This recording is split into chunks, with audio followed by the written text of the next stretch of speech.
The 20th century has been called by many the American century. The US was on the victorious side in the world wars, was at the forefront of the opposition to the Soviet bloc and its attempts to expand communism during the Cold War, and was the global leader of technological innovation and human development. For much of the 20th century, it was the world's most prosperous nation, with the highest standard of living, and it set a cultural and economic standard that the world population, even in enemy territories, aspired to emulate. Yes, the US sometimes resorted to the undemocratic and inhumane methods of its enemies, and there were huge ethnic struggles and social and economic inequalities. But by many positive measures, it was the world leader.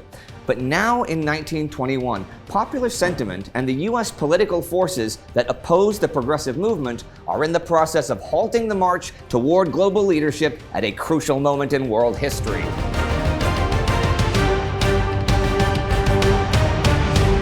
Welcome to Between Two Wars, a summary of the interwar years, from the uncertainty and hedonism of the 1920s to humanity's descent into the darkness of the Second World War. I'm Indy Neidell. The United States of America had been founded on the idea of creating an independent nation apart from the social, economic, and military problems of the colonial powers from which it had originated.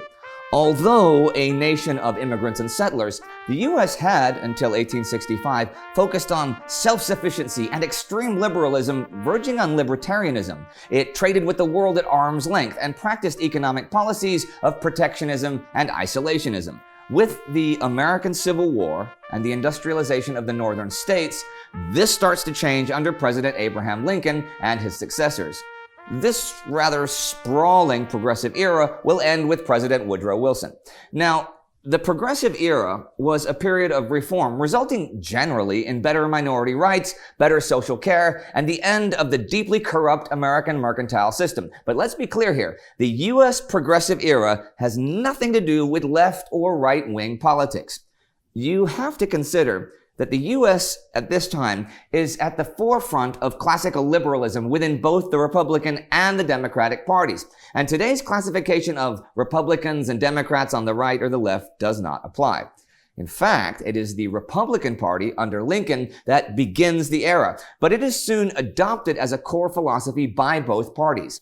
In any case, progressivism picked up speed in the early 1900s under Republican presidents Theodore Roosevelt and William Howard Taft, and they began to drop the 19th century state of isolationism. The idea was to bring the US into the budding global community of nations. Roosevelt had expanded US influence in South America while laying a foundation for increased global trade with the construction of the Panama Canal. On the domestic front, Roosevelt's, Taft's, and Wilson's policies brought more equal opportunity and prosperity and fit right into the ideals that would later be called living the American dream. Much of this was supported, or at least accepted, by the majority of the American people. But there was little public desire for US involvement in foreign issues and conflicts. In fact, Woodrow Wilson, a Democrat, had won re-election in 1916 on the slogan, "He kept us out of the war." So with the US entry into the World War in April 1917, there was outrage throughout the nation.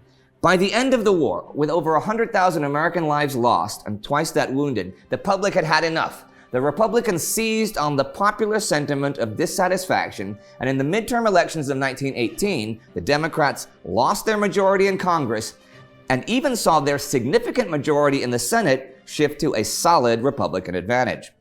Wilson now faces an uphill battle to secure ratification for the peace plans proposed in his 14 points and the creation of a League of Nations, for which he is fighting during the 1919 Paris Peace Conference.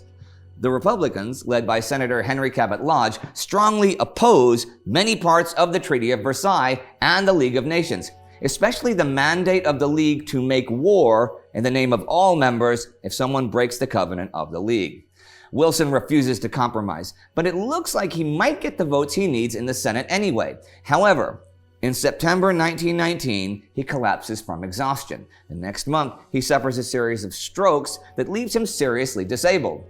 In November, his supporters failed to secure the two-thirds majority for ratification, and the US walks away from the Treaty of Versailles and the League of Nations, a significant blow to Wilson's peace plan that will have massive ramifications and contribute to the conflicts that lead to the outbreak of World War II 20 years later.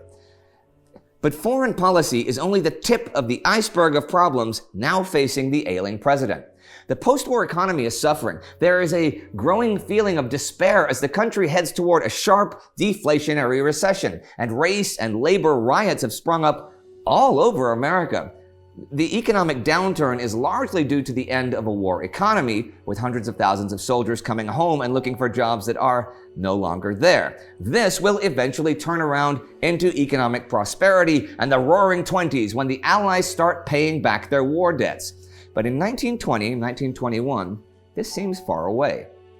So, as the US heads into the 1920 elections, the country is in turmoil. Wilson is not only losing popularity, but his health prevents him from running for a third presidential term. Back then, you could do that, actually. Instead, the Democratic candidate is the relatively unknown Governor James M. Cox, whose running mate is Franklin D. Roosevelt. The opposing Republican nominee, Senator Warren G. Harding, crushes Cox in a landslide, winning the largest popular vote margin in a century.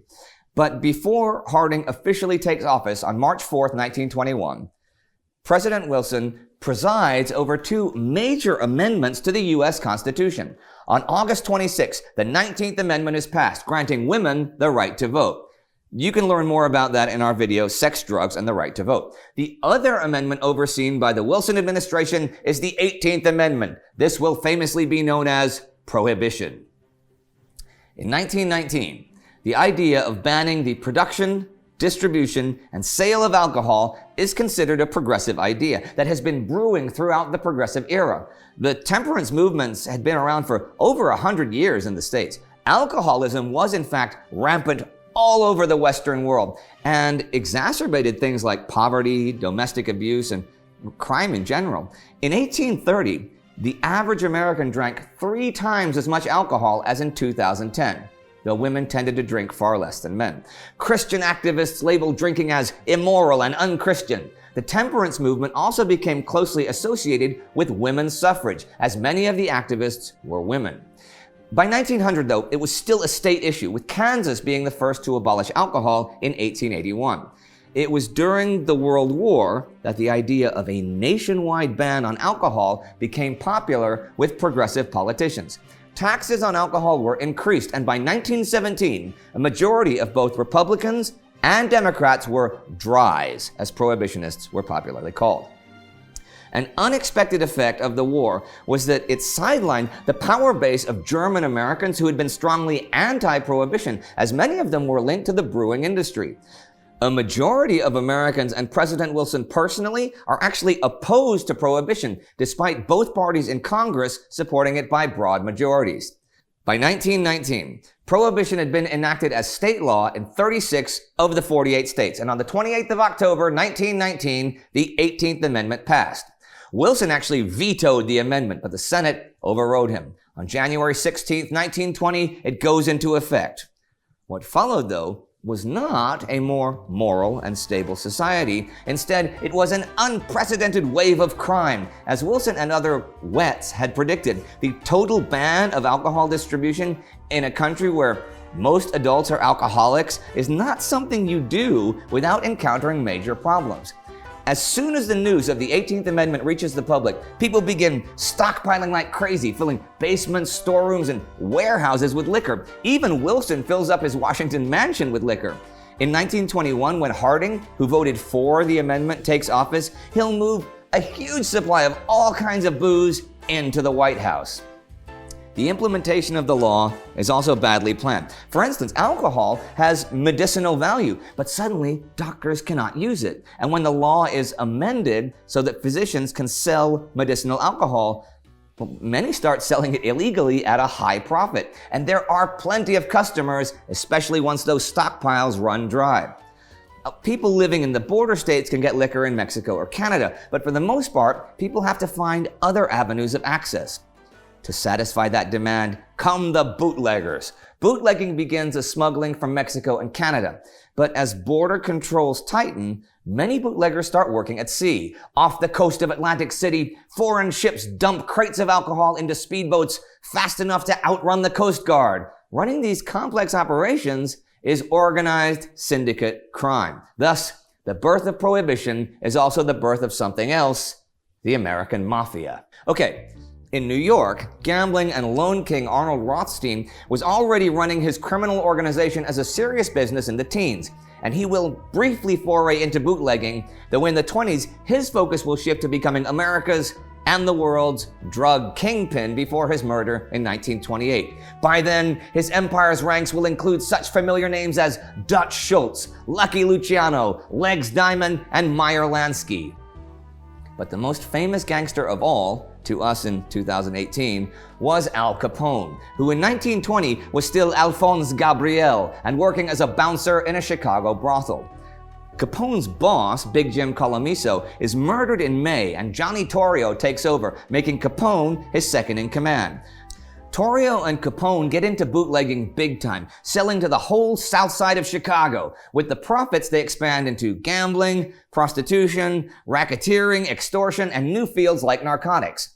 In 1924, Capone will ambush and murder his and Torrio's rival, Dean O'Banion, the crime boss and leader of the mainly Irish North Side Gang, thus consolidating power over all of Chicago and putting Capone on track to be the most powerful crime boss in America. But for now, that's in the future. In 1921, Al Capone's story is nothing out of the ordinary. Organized crime literally explodes throughout the states when the distribution of illegal liquor becomes increasingly complex. It's the most lucrative criminal activity in the country, and before long, people start making booze within the borders again. Denatured alcohol used by various industries is washed for toxic chemicals and mixed with regular water and sold by small crime rings to unknowing buyers. Thousands of bargain drinkers become paralyzed, blind, or even die. These small crime rings merge to create larger operations, and it creates an entire dark economy value chain, from farmers selling wheat to underground breweries and backroom distilleries, and finally the illegal bars and nightclubs, which become known as speakeasies, who pay top dollar for the product. To protect their operations, the gangs fight the police and each other in the streets and alleys of America, and the gangsters become household names. America has again become the land of opportunity, but criminal opportunity, and as so often happens, the fish stinks from the head.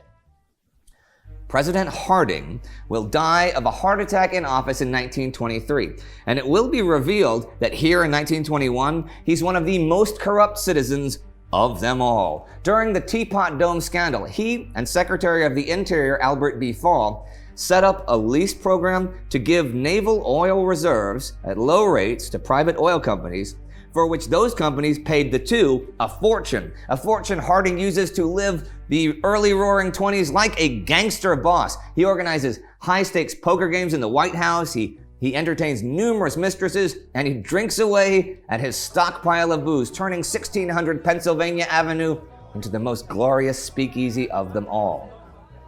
But he does more than that. Harding ran on a ticket of return to normalcy, which to the people meant that America should focus on itself. So he enacts heavy isolationist and protectionist policies that make America turn its back on a world that is left to Hitler, Stalin, Mussolini, Tojo, and the like to define.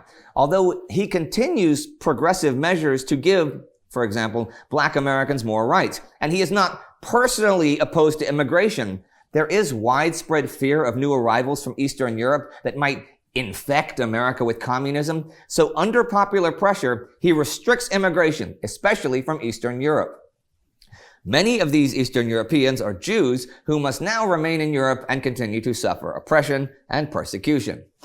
Together with his Secretary of Commerce, Herbert Hoover, Harding does a lot to promote business. He actively promotes the development of new technology. He cuts taxes above levels recommended by his economists, and in an effort to, free the American economy, abolishes the regulations of businesses and the financial sector put in place by his predecessors. The market will in fact boom as taxes go down and fresh money flows back into the country with the repayment of Allied war debts.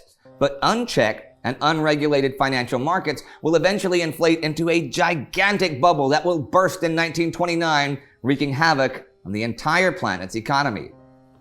But the financial rush Hoover's and Harding's policies begin to unleash on the country creates so much short-term prosperity that Despite the Teapot Dome scandal being actively investigated and Harding already shortly after his death being labeled the worst president in U.S. history, his vice president, Calvin Coolidge, has no problem winning the presidential election of 1924.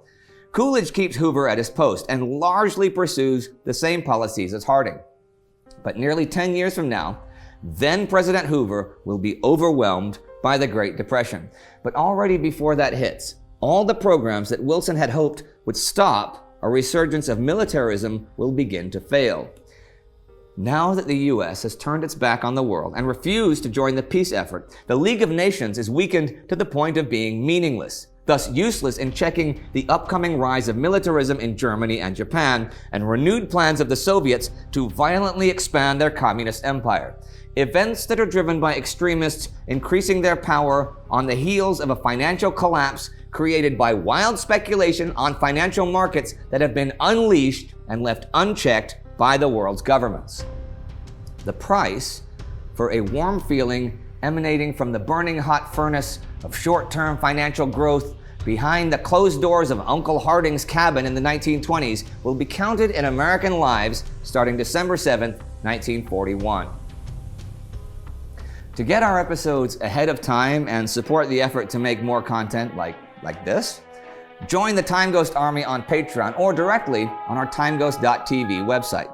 There, you can also sign up for our forum for free. Links are in the description. Now, if you missed our episode, Sex, Drugs, and the Right to Vote, it's right here. And if you haven't already, subscribe to TimeGhost and World War II on YouTube. World War II week by week starts September 1st, 2018. See you next time. Cheers to temperance.